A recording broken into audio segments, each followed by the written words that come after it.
Ryan Jack, welcome to PLZ Soccer.com. It's a rather unusual situation for you. You're out there in Dubai going through a process of making sure you've got at least a start of a pre-season underway. Is it unusual in the fact that you're now at 32 looking for a club?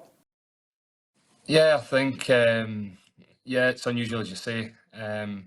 First time in my career that I've been in this situation, so it's obviously unusual for me, but I'm out here working hard with people I trust, and Chris Bowman, he's got a great setup out here that I've used before, and also other big players use him as well. So he's got a great facility out here and great weather to come out and obviously get fit for when I get a club.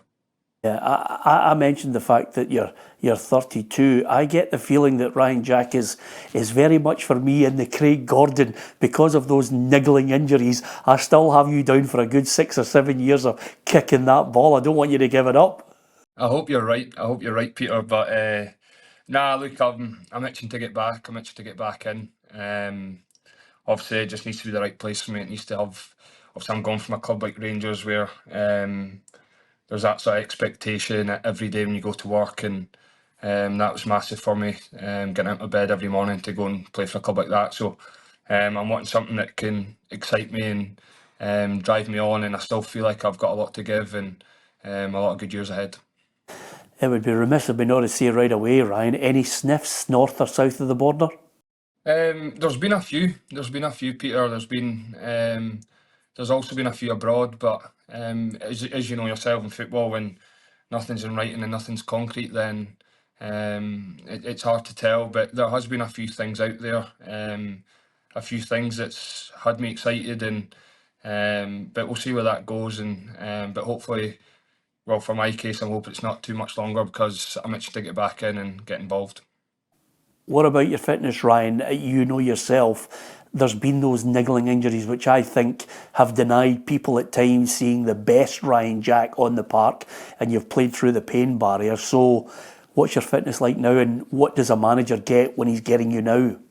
Yeah, look, I've had a great sort of obviously after the Euros, obviously the build up to going into Euros, couple of niggling injuries which tried to rush back and didn't quite go too well for me, but managed to get myself also back involved in the summer with Scotland squad and Steve Clarke, and I went away, felt all right, never played much minutes, had a family holiday, finished that, and then obviously came out to Dubai. And I touched on before, I'm working with Chris Bowman, and he's got his elite sports centre out here, and I'm in a great place fitness wise. I'm in a great place. I'm ticking all the boxes that I need to, and at the minute I feel like I'm flying, so I just want to keep that going. Yeah, and from that point of view, you mentioned your family. Would you prefer to stay in Scotland, or are you unbelievably flexible for any offer? Yeah, no, look, I'm open. I'm open, Peter. I think that's one thing in football. You can never close the door and say I'm not doing this, I'm not doing that, because you never know where it can take you and what might fall in front of you. So no, I'm not close to offers or speaking to people or having conversations. Definitely not. There's been quite a lot of conversations over the summer that I've had with various managers, sporting directors, various clubs. So no, look, I'm very open to having the discussion and conversation, and if that leads to me obviously going and signing for that club, then it means that it's obviously exciting me.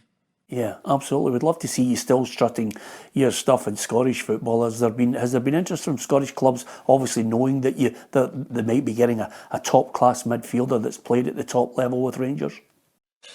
I've spoke to a few managers in Scotland, Peter. I think ones that obviously know me. It wasn't really too much on um, discussions on actually going and signing for the club. It was more to see how I am. To obviously, it's the first time I'm out of contract, just touching base, seeing how I was after Euros, and so there's been a few discussions in Scotland, but it's more with managers that know me and that I've worked with before, and it's just touching base and seeing how I am. How quickly do you think you can get this all tied up for yourself? Well, for me, it just depends on when I have the right discussion. As I touched on before, I have the right discussion with either a manager, sporting director. When I get something excites me, and look, I'm very open. That's one thing about me. I'm very open having conversations, and hopefully that'll lead to me not too long in the future to obviously sign for a club and getting back at it and doing what I love. Fingers crossed. We'd love to see you out there playing in the midfield again. One of your old teammates is also said goodbye to Rangers, and Connor Goldson. Can you sum him up as a player, as a teammate, as a person?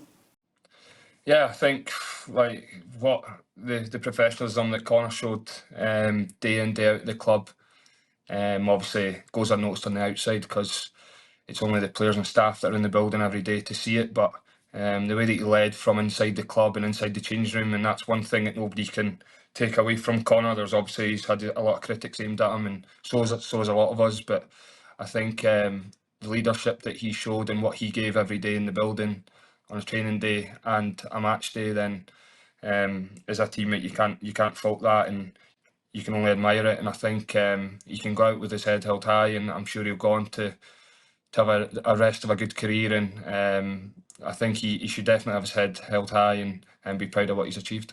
Yeah, and of course he takes away some great memories. What are your highlights and great memories of your time at Rangers? Yeah, there's been obviously quite a lot that I've touched on before, and you always want to have more, but sometimes that's just not the case. And yeah, look, I think the Europa League final one that stands out in my mind, that like how unbelievable that run was to obviously go and play in a European final. Obviously to lose in pens was heartbreaking, but at the time you never actually thought it. And then 3 days later we go and play. You're obviously on the ground, you're on the floor, you're absolutely gutted. Then 3 days later you're playing Hearts and Scottish Cup final. Then obviously for me I go and score in that game, which helps us to go on and win. So that week was obviously one of the most special weeks for me. I think my first goal for Rangers, Old Firm game at Ibrox, and we win 1-0. Unbelievable feeling for myself, for the club, for the fans at the time. So yeah, look, there's been moments and things that I'll always look back on and I'll always be proud of. But for me, it's done, and I need to move on. I need to go and try and get on with the rest of my career, and wherever that may be, then I'm excited to see where it goes. Yeah, absolutely. You've got to look ahead to what lies ahead for you. Is there a wee tinge of sadness? Are you a nostalgic person, sentimental, just as you headed out the door for the last time? No, I think like you're always. It's a club that's been so close to my heart since I was a wee boy. So I think for me, I just looked at it, and obviously when I spoke to my family, spoke to my wife and kids, it was more just how lucky I feel like I've been to go out there and play for that club and score goals and win trophies, and it's probably stuff that I've always dreamed of. So for me, it's just I count how lucky I am, and but as I say before, that door's closed now. I can't dwell on it. I need to get on with the rest of my career, and I still feel like I've got a lot to give. So I'm excited by that. I still think there's a few miles in the clock. I watched you walking through the mixed zone in the European Championships when I was there, and I thought to myself, I wonder where you're going to end up. And I know you won't ride off playing for your country if called upon. Did you? I imagine when I saw you walking through, I thought, I bet you he's itching to get on that park. Yeah, I think it's something that I've always touched on, Peter. That playing for your country, it's one of the most honourable things you can do in your career. I think, and look, I've been lucky. I've maybe not played every game. I had lots and lots of caps, but I've been a part of great squads, played with some great players. I think this sort of squad that we've had over this last sort of 4 years, um, some of the players, some of the ways some players have grown, and you'd have probably never have seen it or never have thought it. So I think the way that the country's been going, the way the players have been growing, obviously I feel so lucky to be a part of that. And obviously, look, I wish we can go and do more and qualify for more tournaments, of course. Yeah. Are you optimistic that Steve has the squad and maybe some coming through that can get us to the next major one? We're always greedy to go to another major tournament. Yeah, I think as players we're the same. I think we got the flavour of it. Obviously, the first time we qualified, when Steve guided us to the first Euros, I think it'd been a long time since everyone had sort of experienced that tournament football. It gave us as players a flavour, and as soon as we went into the next campaign to qualify, it was like we need to have that again. We need to have that feeling. We need to have that belief that we can go and compete. And I think in the group stage, in that way to the final, sorry, the European finals. I think the squad were unbelievable in that group campaign. We're probably unlucky not to top the group, and then obviously Spain win our group. They go and win the Euros. So It just shows you how far this group's come, and for me, I definitely believe and think there's a lot more to come from a lot of players that's within that squad. Just to finish, Ryan, for me personally, a fit Ryan Jack has got a hell of a lot to offer.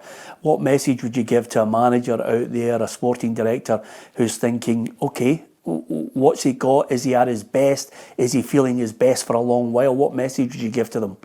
Look, I'm fit and ready, Peter. I've had a great camp. Obviously, it's not finished yet. I'm flying back on Sunday, and that'll take me to 2 weeks, a 2 weeks camp out here. I've came out by myself, training every morning in the heat, gym every afternoon. So, no, look, I've treated this as like my own pre-season, double sessions every day. So, no, look, I'm fit and ready, and if I get something that excites me, then I'll be all in to go and achieve something special with that club. Ryan, it's been an absolute joy speaking to you. I'm going to keep my fingers crossed that the next picture I see of you is holding a scarf and a shirt in your hand. Thanks for joining us on the programme.